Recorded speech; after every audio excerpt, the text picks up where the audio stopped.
Hello दोस्तों, this is अनुज। और आज की इस वीडियो में हम देखेंगे किसी एल्गोरिदम का बेस्ट केस क्या होता है, एवरेज केस क्या होता है और वर्स्ट केस क्या होता है।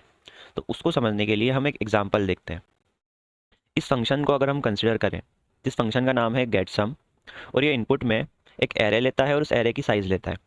उसके बाद ये लीनियर लूप चलाता है और सम नाम के वेरिएबल में सारे एरे के एलिमेंट्स को जोड़ते जाता है। ठीक है, और फाइनली ये सम को रिटर्न कर देता है। ठीक है, तो मतलब ये जो फंक्शन है, ये एरे के सारे एलिमेंट्स का सम कैलकुलेट करके हमें देता है। ठीक है, अगर हम इसके टाइम कॉम्प्लेक्सिटी की बात करें, यानी कि ऑर्डर ऑफ ग्रोथ की बात करें, तो इसके द्वारा लिया गया टाइम क्या होगा? इसके द्वारा लिया गया टाइम होगा C1n प्लस C2। वो कैसे? क्योंकि there is some constant work. ठीक है, ये वाला जो काम है ये कांस्टेंट काम है, ये वाला काम जो है वो कांस्टेंट काम है। ठीक है, उसके अलावा ये जो काम है ये n टाइम्स होगा। ठीक है, डिपेंड्स अपॉन द n, कि n की जो भी वैल्यू होगी, अगर n की वैल्यू 5 है तो ये वाला लूप 5 बार चलेगा। इसका मतलब क्या कि ये वाला जो स्टेटमेंट है ये 5 बार चलेगा। ठीक है, तो देर इज़, यहाँ पर हमने इसका टाइम इसीलिए इस प्रकार से लिखा हुआ है कि C1n, ठीक है, C1n प्लस C2। ऐसा क्यों? क्योंकि n टाइम्स जो है यहाँ पर C1 वर्क हो रहा है, उसके अलावा एक C2 वर्क भी हो रहा है। ठीक है, तो अगर इसकी टाइम कॉम्प्लेक्सिटी की बात करें तो ये इसकी टाइम एक्सप्रेशन होगी।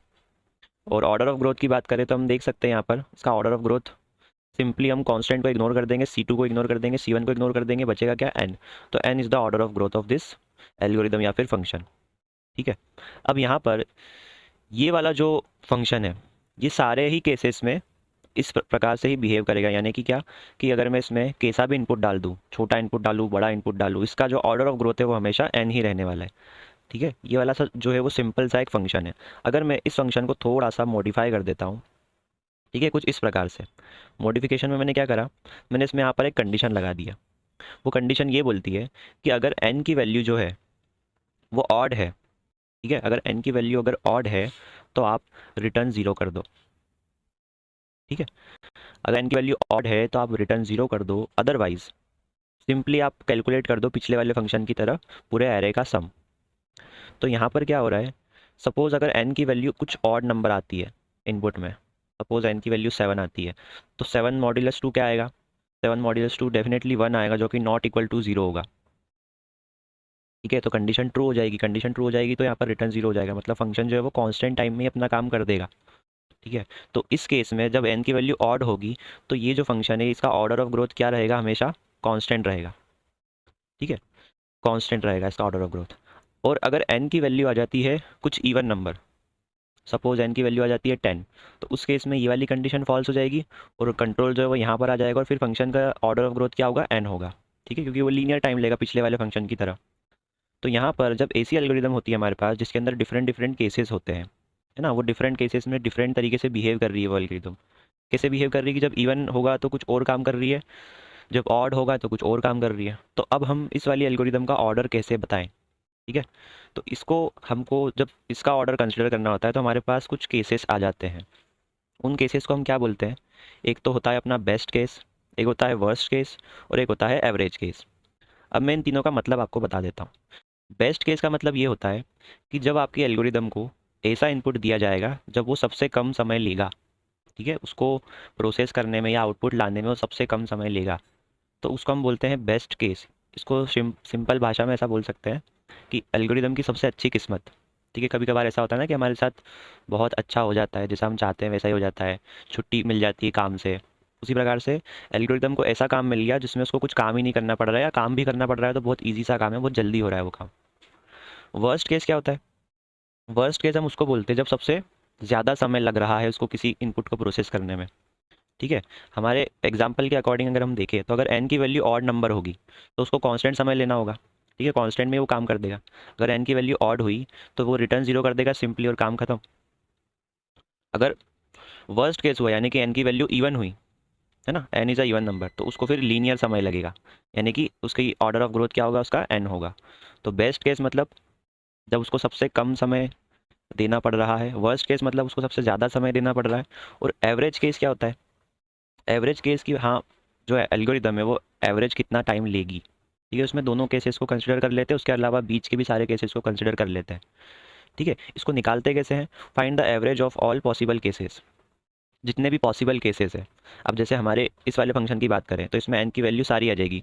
एन की वैल्यू 1 2 3 4 5 ऐसे लेके सारे सारे जितने भी नंबर्स हैं उन सबको ले लिया जाएगा। उसके बाद सबका टाइम कैलकुलेट करेंगे कि सब कितना टाइम ले रहे हैं, और फिर उन सारे टाइम्स का एवरेज निकाला जाएगा। ठीक है, और जो एवरेज आएगा उसको हम बोल देंगे कि इसकी एवरेज केस की जो है ऑर्डर ऑफ ग्रोथ है। ठीक है, तो बेस्ट केस क्या होता है? बेस्ट केस जब एल्गोरिदम को सबसे कम समय लग रहा है, सबसे कम मेहनत करनी पड़ रही है उसको। वर्स्ट केस मतलब जब उसको सबसे बुरा जो है वो केस मिल रहा है ना। एग्जांपल के लिए यहाँ पर हमारे वाले केस में क्या होगा कि उसको पूरा का पूरा जो एन है वो इवन नंबर मिल रहा है, तो उसको पूरा कैलकुलेट करना पड़ेगा।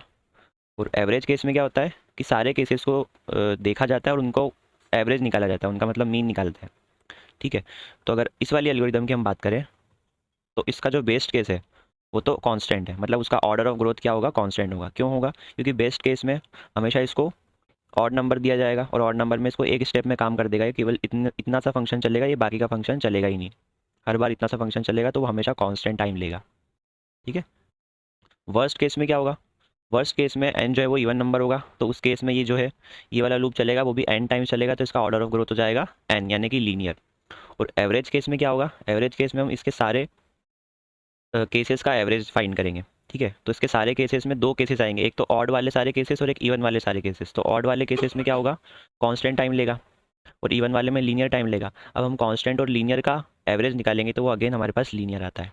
ठीक है, और यहाँ पर हमने एक अजम्पशन लिया हुआ है, जब हम इसको लीनियर बोल रहे हैं तो ऐसा अजम्पशन लिया हुआ है कि इवन और ऑड को हम इक्वली लाइकली मान रहे हैं, मतलब दोनों में दोनों को समान मान रहे हैं। ठीक है, जब हमने सारे केसेस कंसिडर करे तो ऐसा नहीं होगा कि हमने इवन वाले केसेस ज़्यादा ले लिए और ऑड वाले कम ले लिए। ठीक है, हम दोनों को बराबर बराबर लेंगे, और उस अजम्पशन के बेसिस पे हमने इसका जो एवरेज केस निकाला है उसमें लीनियर बताया है कि हाँ इसकी टाइम कॉम्प्लेक्सिटी लीनियर होगी। ठीक है, अब यहाँ पर हमको जनरली किसी भी एल्गोरिदम का बेस्ट केस स्टडी नहीं करना होता है, क्योंकि बेस्ट केस में तो सारी चीज़ें अच्छी होती है, कम समय लेगी वो। हमको जनरली हम उसका वर्स्ट केस को स्टडी करते हैं। ठीक है, वर्स्ट केस इसलिए स्टडी करते हैं कि एल्गोरिदम बुरे से बुरे समय में कैसा टाइम लेगी, कितना ज़्यादा समय लेगी, मैक्सिमम वो कितना टाइम ले सकती है, हमको ये स्टडी करना होता है। उसके अलावा एवरेज केस भी हमें स्टडी करना होता है, लेकिन उसको कैलकुलेट करना थोड़ा ज़्यादा मुश्किल होता है, क्योंकि हमें सारे फिर एवरेज मतलब सारे केसेस का एवरेज निकालना पड़ता है। इसलिए हमें एवरेज केस को कंसिडर नहीं करना होता है, बेस्ट केस को भी कंसिडर नहीं करना होता है, हमें सिर्फ वर्स्ट केस को देखना होता है, जिसके बेसिस पे हम एल्गोरिदम को एनालाइज करते हैं। ठीक है, if the algorithm is simple then we don't need to study different cases. मतलब क्या? एग्जाम्पल के लिए जैसे फर्स्ट वाली एल्गोरिदम थी, तो यहाँ पर इसमें कोई केस बन ही नहीं सकता। इसमें कोई सा भी केस हो, इसका एक ही ऑर्डर ऑफ ग्रोथ होगा जो कि एन होगा, क्योंकि इसमें ऐसा कुछ नहीं है कि इवन नंबर में कुछ और तरीके से बिहेव कर रहा है और ऑड नंबर में कुछ और तरीके से बिहेव कर रहा है। ठीक है, तो कुछ ऐसी एल्गोरिदम्स भी होती है जो सिंपल होती है, जिनमें हमको केसेस को बनाने की ज़रूरत ही नहीं पड़ती है। तो उसका एग्जांपल ये फर्स्ट वाली एल्गोरिदम है। We generally focus on the worst case time complexity. जैसा मैंने अभी आपको बताया कि हम जनरली वर्स्ट केस को ही कंसिडर करते हैं किसी एल्गोरिदम में। ज़्यादा से ज़्यादा कितना समय लेगी वो एल्गोरिदम, बुरे से बुरे केस में ज़्यादा से ज़्यादा कितना समय लेगी। ठीक है, इसके अलावा कुछ ऐसी प्रॉब्लम्स भी होती है हमारे पास, कुछ ऐसी एल्गोरिदम्स भी होती है जिनमें सारे ही केसेस में सेम ही टाइम होता है, मतलब same he order of growth होता है। जैसे आपको मिनिमम या मैक्सिमम ऑफ एरे निकालना है, तो उसमें क्या करना पड़ता है? हमको पूरा का पूरा एरे ट्रेवर्स करना पड़ता है और हमको उसका मिनिमम वैल्यू फाइंड करनी पड़ती है। तो ये एक एग्जांपल है जिसमें सारे केसेस में सेम ऑर्डर ऑफ ग्रोथ होता है। ठीक है, उसके अलावा जो भी previously return get some function है, जो कि मैंने अभी आपको बताया था, ये भी एक एग्जांपल है ऐसी एल्गोरिदम का जो हमेशा सेम टाइम लेती है। ठीक है, उसके अलावा मर्ज सॉर्ट एक एग्जांपल है ना। इसमें हमको सेम ऑर्डर ऑफ ग्रोथ मिलता है सारे केसेस में, मतलब इसमें कोई केस होता ही नहीं, इसमें सबका ऑर्डर सेम ही होता है। फिर हम बात करते हैं अब एक और एल्गोरिदम है मेरे पास, that is linear search algorithm. ये करता क्या है? इसको भी एरे मिलता है, एरे की साइज़ मिलती है और एक वैल्यू मिलती है जो इसको ढूंढनी होती है एरे में। ठीक है, एक वैल्यू मिलती है टारगेट या फिर की वैल्यू, जो इसको बताना होता है कि ये एरे में मौजूद है या नहीं है। तो ये क्या करता है? जीरो से लेकर एरे की साइज़ तक लूप चलाएंगे, और हर बार हर एलिमेंट से हम कंपेयर करेंगे कि क्या वो एलिमेंट टारगेट के बराबर है, यानी कि वो वैल्यू के बराबर है जो हमें ढूंढनी है। अगर वो इक्वल मिल जाती है तो हम रिटर्न ट्रू कर देते हैं, अदरवाइज़ बाहर आके हम रिटर्न फॉल्स कर देते हैं। ठीक है, तो अगर इस एल्गोरिदम में भी हम बात करें तो यहाँ पर तीन केसेस हो सकते हैं, एक बेस्ट केस, एक एवरेज केस और एक वर्स्ट केस। अब इसमें बेस्ट केस क्या होगा? जो मेरा एरे है, ठीक है, ये मेरा एरे मान लो। अब मान लो जो मुझे एलिमेंट ढूंढना है, वो फर्स्ट वाली प्लेस पर ही मिल गया। ठीक है, तो जैसे फर्स्ट वाली प्लेस पे मिल गया तो मैं बाकी का लूप चलाऊंगा ही नहीं, यहीं पे एल्गोरिदम को एंड कर दूंगा। तो ये इसका बेस्ट केस हो गया।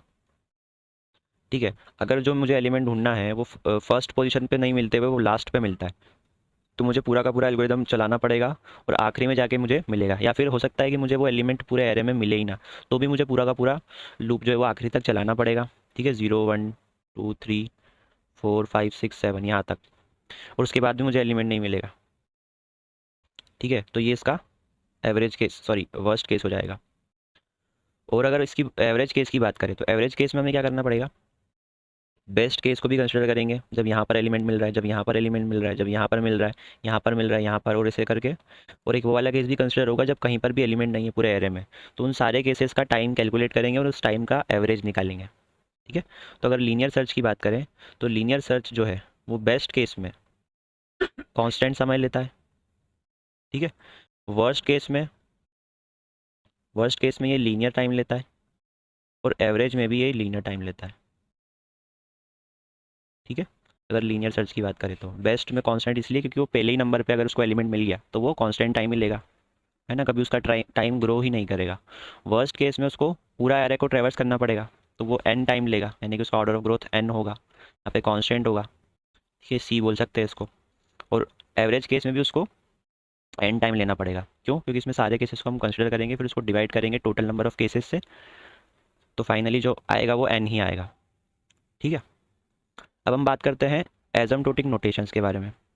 तो अब एजम्प्टोटिक नोटेशंस क्या होती है, कुछ मैथमेटिकल नोटेशंस होती है जिसको हम यूज़ करते हैं सो दैट हम किसी एल्गोरिदम का ऑर्डर ऑफ ग्रोथ जो है वो रिप्रेजेंट कर सके, लिख सकें। किसी फंक्शन का ऑर्डर ऑफ ग्रोथ लिखने के लिए या रिप्रेजेंट करने के लिए जो नोटेशंस यूज़ होती है उसे हम एजम्प्टोटिक नोटेशंस बोलते हैं। और ये जो फंक्शंस होते हैं वो किसी एल्गोरिदम के द्वारा लिया गया समय, यानी कि time taken by the algorithm, इसको रिप्रेजेंट करते हैं। Same notations can be use to represent the space taken by the algorithm. यही जो नोटेशंस होती है वो टाइम के अलावा स्पेस के लिए भी यूज़ हो सकती है। मतलब स्पेस क्या होता है, जैसे हमने जो ग्राफ बनाया था अभी, वो इनपुट साइज n और टाइम के रिस्पेक्ट में बनाया था, उसी के जैसे हम इनपुट साइज n और स्पेस के बीच में भी बना सकते हैं। ठीक है, स्पेस मतलब क्या, कि एल्गोरिदम जो है वो कितनी स्पेस लेती है, कितनी स्पेस ऑक्यूपाई करती है, स्टोरेज, मेमोरी। ठीक है, तो स्पेस को भी रिप्रेजेंट करने के लिए एजम्प्टोटिक नोटेशंस का इस्तेमाल होता है। ठीक है, अब there are 3 types of notations, big O notation, theta notation और ओमेगा नोटेशन। बिगो नोटेशन से हम क्या रिप्रेजेंट करते हैं, बिगो नोटेशन जो है वो या तो एग्जैक्ट बाउंड रिप्रेजेंट करता है या फिर अपर बाउंड रिप्रेजेंट करता है। Theta notation exact bound represent करता है, और ओमेगा नोटेशन जो है वो या तो एग्जैक्ट बाउंड रिप्रेजेंट करता है या फिर लोअर बाउंड रिप्रेजेंट करता है। ठीक है, तो इनके बारे में अपन आगे की वीडियोस में और अच्छे से देखेंगे, डिटेल में देखेंगे। अभी के लिए जस्ट एक बेसिक आइडिया मैंने आपको दे दिया कि इन तीनों नोटेशंस का क्या मतलब होता है।